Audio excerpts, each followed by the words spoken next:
Hello, primary 4 students. How are you? Welcome in your science class with me, Dr. Shema Hamdi Kazim, and your channel, the Big Sister channel.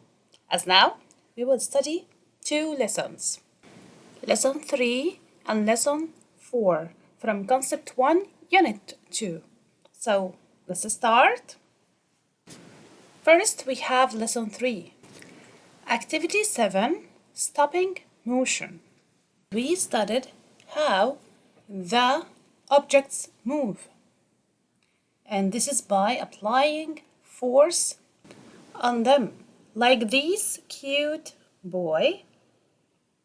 This boy is rolling his toy cars, so he apply pushing force for the toy car so the car moves.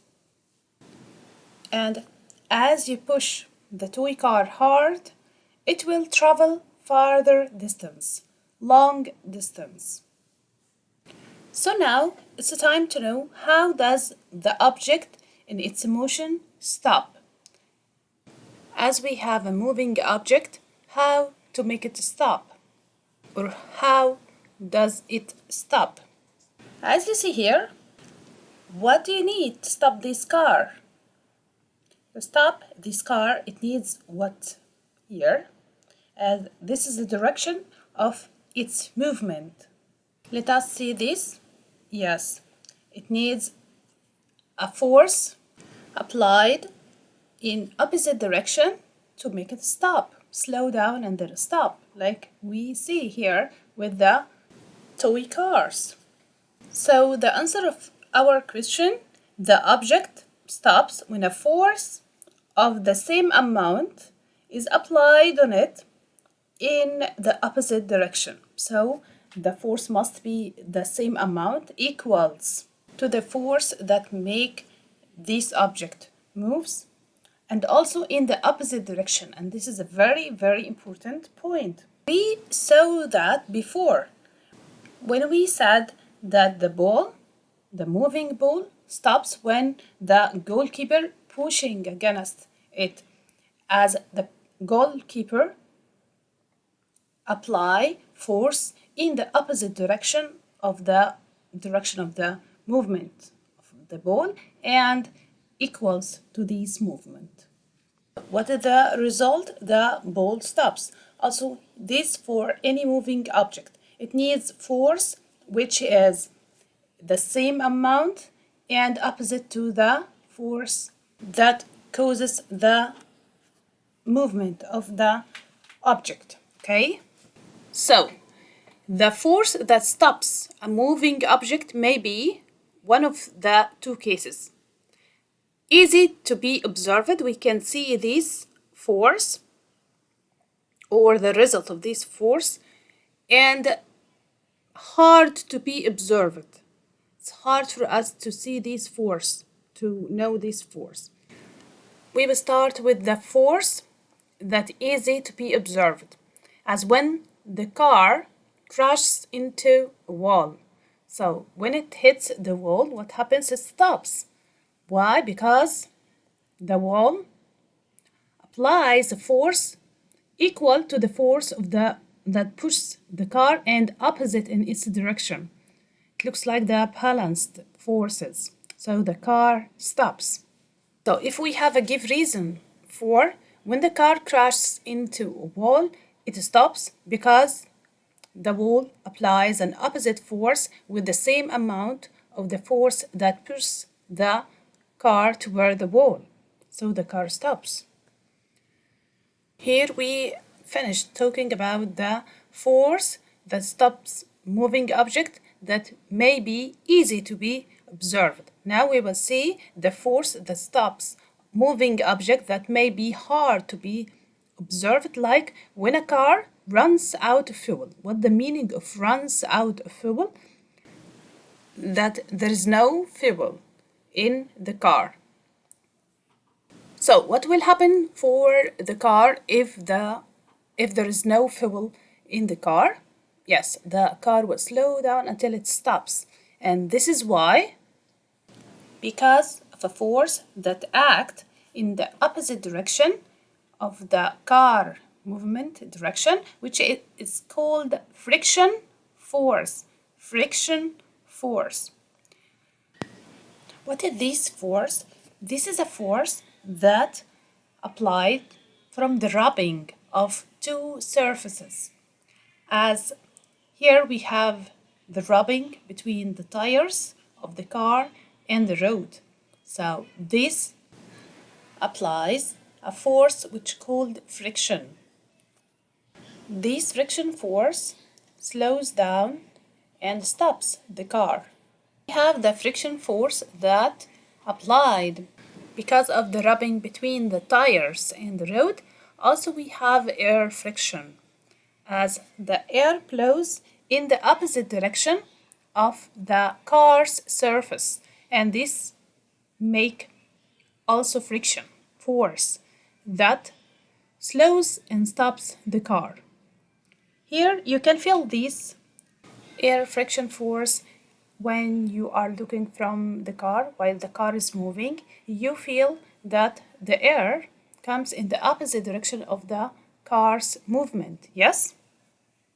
Here we have the example for the force that stops a moving object that may be hard to be seen or observed, like the friction force from the friction or rub between the car tires and the road. And the second friction force comes from the friction between the air that flows over the car or against its surface. So we have two friction forces, one from the air and the other friction of the car tires and the road, the rubbing that is between the car tires and road, and this is causes the speed of the car slows down gradually until it stops. Gradually means slow until it stops. As define the word friction, friction it is a force that exerts, that applies when objects rub against each other. Any two objects, any two surfaces, okay? As here we have the car tire and the road, or the bicycle tire and the road. When you move a pen on the table, okay, so there is a friction force between the pen and the table, any two surfaces. We have notes. Friction force always slows down or stops motion of moving objects. This is a very important note. The friction force slows down or stops motion of moving object, and the direction of the friction force is opposite to the direction of motion of the moving object. Here we have a very nice activity, rolling cars. We will play in this activity. Here we have these boys are rolling their toy cars, okay. They exert or apply pushing force to the cars to make them move. Yes? As if you push a toy car hard, what happens? It will travel farther distance or it will move long distance. And if you push a toy car very gently means very softly, okay? Not very hard. What will happen? Yes, the car will move shorter distance or smaller distance. And we will explore this effect of applying different amount of force to an object. As now we have one object and we will apply different amount of force. So we need toy car and measuring ruler. At the steps, push a toy car hard from a starting point and record the distance that the toy car rolls by using the measuring ruler. We will repeat this step previous time, even 3 or 4 times, and then record the data in a table. We will record the results, the distance that the car moved. And then we will do the same steps, but we will push the toy car very gently, very softly. And we will record the results. what will we find? Here, our observation, we have the 4 trials, the 4 times that we push the car hardly, and we have different 4 results. We will collect the average. What is the average? As add the 4 results, and then we divide it by the numbers of trials, as we do this step 4 times, so we will divide them 4. We will get a conclusion here that if we push the car with different amount of forces, so the hard push causes object to travel a long distance, and the gentle push causes object to travel short or small distance. And this is very logic. Okay, here we have another experiment or trial, as here we have 2 objects. They are different in their size, as we have truck and car, and we will apply the same force to the 2 objects, and we will see which the object that will travel longer distance. Now we will see that the smaller objects travel a farther distance, longer distance, but the bigger objects will travel shorter distance. Here we will study lesson 4 from this concept 1 from unit 2. As we see here, this woman exerts force on the car to make it move. So what is the type of force here? Pulling or pushing? Yes, here this woman exerts pushing force on the car to make it move. So here we can say that the stopped car needs force to make it move.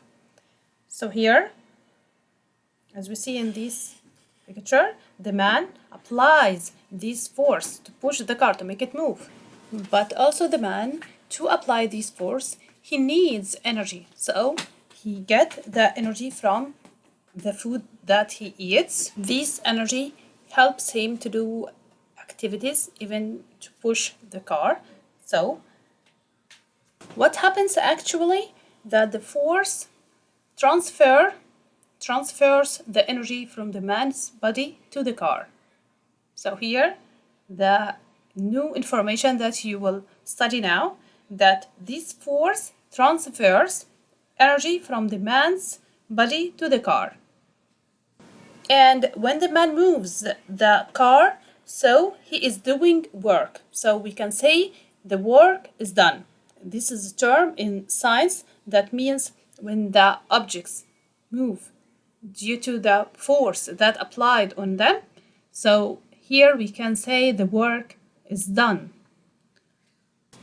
As this work equals the amount of energy that transferred from the man to the car.